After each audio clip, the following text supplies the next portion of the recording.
প্রিয় ছাত্রছাত্রীগণ, আবারও একটি নতুন ভিডিও নিয়ে এসেছি তোমাদের সামনে। আজকের যে পেজটি নিয়ে আলোচনা করব সেটি হলো ভূগোলের 485 নম্বর পেজ। আর এবিটির অন্যান্য পেজে সাজেশন পেতে হলে এই চ্যানেলের প্লেলিস্টে গিয়ে এবিটি এর টেস্ট পেপার 2026 ক্লাস 10 জিওগ্রাফি প্লেলিস্টটি ওপেন করলে তোমরা কিন্তু অন্যান্য পেজের ভিডিওগুলি দেখতে পারবে।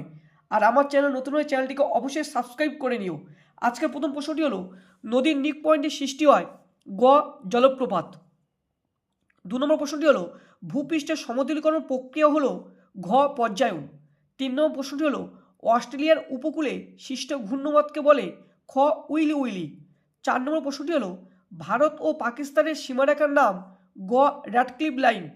5 নম্বর প্রশ্নটি হলো, ভারতের উচ্চতম লবণাক্ত জলের হ্রদের নাম ঘ প্যাংগং। 6 নম্বর প্রশ্নটি হলো, ভারতের সর্বাধিক জলসেচ হয় কোন পদ্ধতিতে? ক কূপ ও নলকূপ। 7 নম্বর প্রশ্নটি হলো, গোদাবরী ও কৃষ্ণা নদীর বদ্বীপের মাঝে অবস্থিত হ্রদের নাম হলো ক কলেরু। 8 নম্বর প্রশ্নটি হলো, সামুদ্রিক লবণাক্ত বাতাস প্রয়োজন হয় ক ইক্কু চাষে। 9 নম্বর প্রশ্নটি হলো, বায়ুর সঞ্চয় কার্যের ফলে গঠিত সমভূমিকে বলে ঘ লোয়েস। 10 নম্বর প্রশ্নটি হলো, পশ্চিমবঙ্গে পেট্রোকেমিক্যাল শিল্প কেন্দ্র অবস্থিত ঘ হলদিয়ায়। 11 নম্বর প্রশ্নটি হলো, ইসরোর সদর দপ্তর যেখানে অবস্থিত ঘ বেঙ্গালুরু। 12 নম্বর প্রশ্নটি হলো, ভূ বৈচিত্র্য সূচক মানচিত্র ভারতের যে সংস্থা প্রস্তুত করে? ক সার্ভে অফ ইন্ডিয়া। 13 নম্বর প্রশ্নটি হলো, এল নিনোর প্রভাব দেখা যায় গ প্রশান্ত মহাসাগর।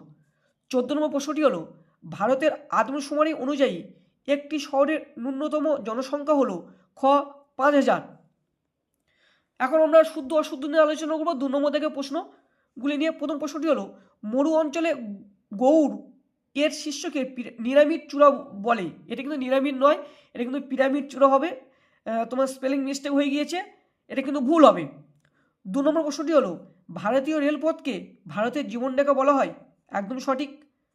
3 নম্বর প্রশ্নটি হলো, ওজোন স্তরকে প্রাকৃতিক সৌরপদ্ম বলা হয়। সঠিক।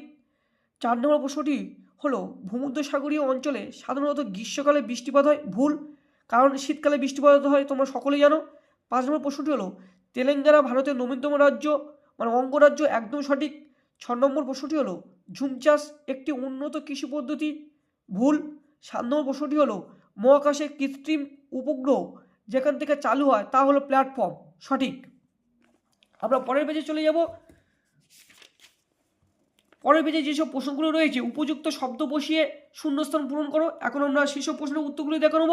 প্রথম প্রশ্নটি হলো, হিমবাহ উপত্যকার আকৃতি ইংরেজি ইউ অক্ষরের মতো।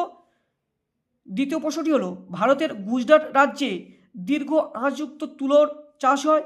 3 নম্বর প্রশ্নটি হলো, ভারতের দীর্ঘতম বাঁধ হলো হীরাকুদ। 4 নম্বর প্রশ্নটি হলো, জামনগর পেট্রোরসায়ন শিল্পের জন্য বিখ্যাত। 5 নম্বর প্রশ্নটি হলো, নাগপুরকে ভারতের কমলালেবুর শহর বলে। 6 নম্বর প্রশ্নটি হলো, গঙ্গুজাগার ইনসেলবার্সকে বোন হাট বলে। বওকার দন্তন্য হওয়াকার ডয়রেপ। বানানটা আমি বলে দিলাম, বওকার দন্তন্য হওয়াকার ডয়রেপ। 7 নম্বর প্রশ্নটি হলো, বিশ্ব পরিবেশ দিবস পালিত হয় জুন মাসের 5 তারিখে। এখন আমরা একটি বা দুটি শব্দের প্রশ্নের উত্তরগুলি দেখে নেব। প্রথম প্রশ্নটি হলো, কোন জলপ্রপাত ভারতের নায়াগ্রা নামে পরিচিত? উত্তরটি হলো চিত্রকূট জলপ্রপাত। চিত্রকূট। চ সহিত তৈরফলা কয় দীর্ঘ ট। চিত্রকূট জলপ্রপাত। 2 নম্বর প্রশ্নটি হলো, বায়ুমণ্ডল কোন পদ্ধতিতে সর্বাধিক উত্তপ্ত হয়? উত্তরটি হলো বিকিরণ। 3 নম্বর প্রশ্নটি হলো, অশ্ব অক্ষাংশের মান কত? উত্তরটি হলো 25 ডিগ্রি উত্তর দক্ষিণ থেকে 35 ডিগ্রি উত্তর দক্ষিণ। 4 নম্বর প্রশ্নটি হলো, ভারতের কোন রাজ্য মোট বনভূমির পরিমাণে প্রথম? উত্তরটি হলো মধ্যপ্রদেশ। 5 নম্বর প্রশ্নটি হলো, পশ্চিমঘাট পর্বতমালার দক্ষিণতম গিরিপথটির নাম কি? উত্তরটি হলো পালঘাট। 6 নম্বর প্রশ্নটি হলো, পৃথিবীর বৃহত্তম ম্যানগ্রোভ অরণ্য কোথায় অবস্থিত? উত্তরটি হলো সুন্দরবনে। 7 নম্বর প্রশ্নটি হলো, কোন মানচিত্রে সমোন্নতি রেখার সাহায্যে ভূপ্রকৃতি বোঝানো হয়? উত্তরটি হলো ভূবৈচিত্র্য সূচক মানচিত্রে বা টোপো মানচিত্রে বা টোপোগ্রাফিক্যাল মানচিত্রে। 8 নম্বর প্রশ্নটি হলো, সামুদ্রিক মাছের প্রধান খাদ্য কি? প্ল্যাঙ্কটন। এখন আমরা বাম দিকের সঙ্গে ডান দিকগুলি মিলিয়ে দেখব। রত্না, উচ্চ ফলনশীল ধান বীজ, স্বল্পবর্গীয় অরণ্য পাইন, রেলের বগি নির্মাণ কেন্দ্র পেরুম্বুর। 4 নম্বর হচ্ছে লৌহ আকরিক রপ্তানিকারক বন্দর মারমাগাঁও। এই পেজটি আমরা এখন শেষ করলাম। নেক্সট পেজ দেখার জন্য অবশ্যই অপেক্ষা করতে থাকো।